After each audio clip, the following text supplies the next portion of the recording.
Hello, everybody. Shalom, Shabbat Shalom. Hope everyone's having a good evening. I figured I like Rambo Raff, how he goes through some of this stuff. He does IMDb files in a way. I'm not going to go through the more obscure movies. I look forward to going through them. I'm just not as familiar with some of the titles and things like that.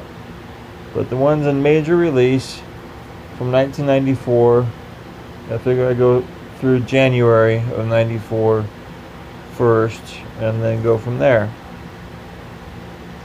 The first major release of that year was The Air Up There. Stars Kevin Bacon, and it's kind of like he's a basketball scout who goes to Africa. It's been a long time since I've seen the movie start to finish. It was produced by Miramax, and it didn't open as much as they had anticipated that it would. I do remember that, but it did stay around for a little while, and I don't think they made a direct-to-video sequel, but they may have. If they did, it was with a different cast. So it's a fairly successful movie, The Air Up There.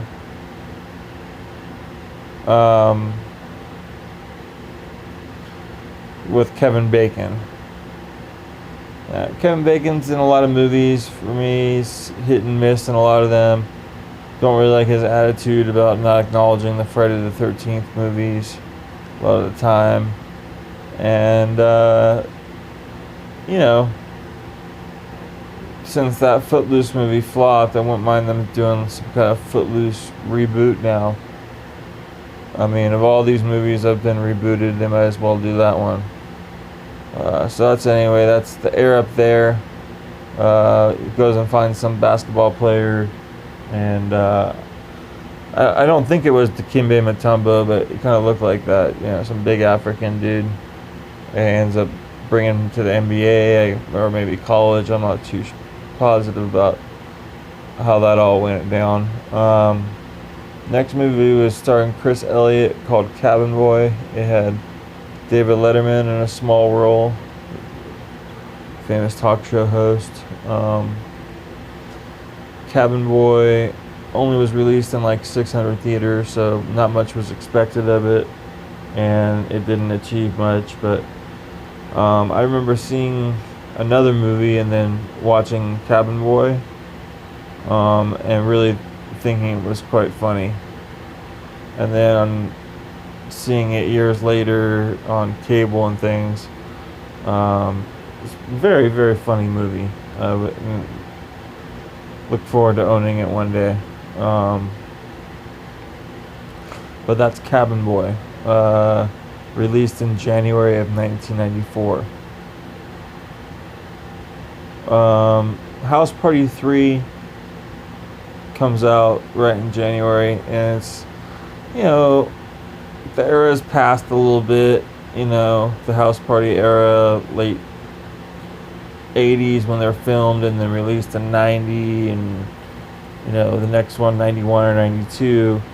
This one's in 94. I believe Class Act has already come out at this point.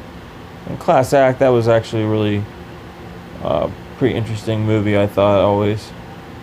I'd like to own that one as well. So anyway, the formula of Kid and Play working together, in my opinion, as just being a 13-year-old at that point, I got kind of tired at that point. I was like 10 when they broke out onto the scene or whatever, maybe 9 or 10, and they kind of ran their course. So anyway, that's House Party 3. I believe it was a profitable film. But they all have their merits, as the movies do, but this one comes out right then, and at the same time Iron Will comes out, which is the polar opposite, and they don't really they don't cannibalize each other's market, but they both don't really hit all that hard either. Iron Will doesn't hit as well as White Fang did in 1990, but Iron Will is a good movie though. And House Party 3 hits its market somewhat, but not all the way. So I always thought that was interesting. Also around this time, you have a Body Snatchers movie with Forest Whitaker, and Death Wish 5 actually in limited release. Kind of interesting. Towards the back half of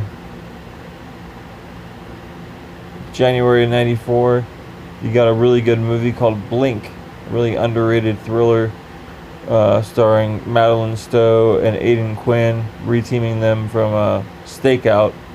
And I never realized that till just recently.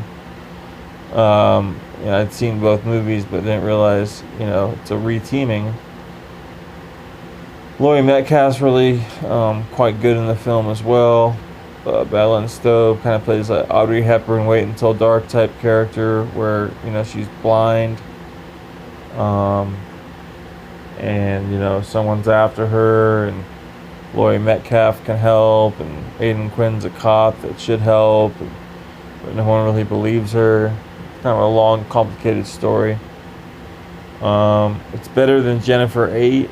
Jennifer 8 came out in, I believe, October of 1992, and this is another kind of blind person's thriller. And I believe this movie was actually delayed because they didn't want comparisons.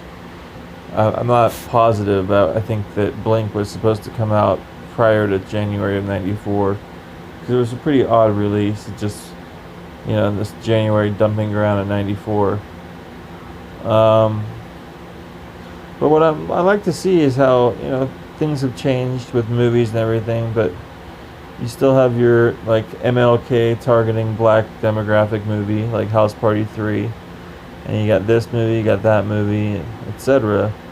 You got one that really flops here at the end of the month, Car 54, Where Are You? So in terms of big brand names, that was the big brand name for that month, and that really didn't do well. I've never seen that whole movie actually.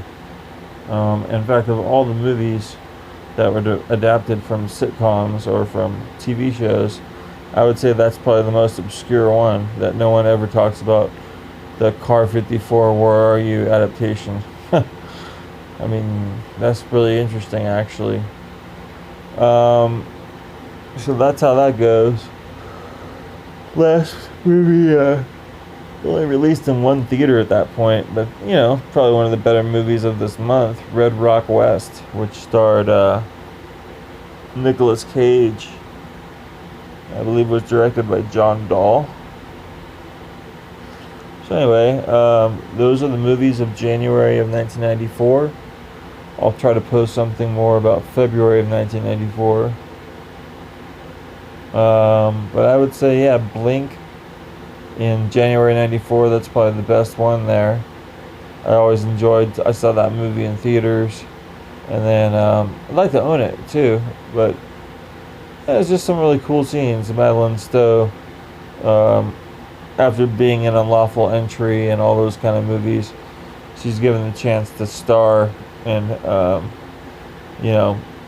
play the main role and everything like that. And Aidan Quinn, he's second billing, and Laurie Metcalf's good in it too. So we'll probably post something with the movies of February of 1994 in a little while. And thank you so much. Shabbat Shalom.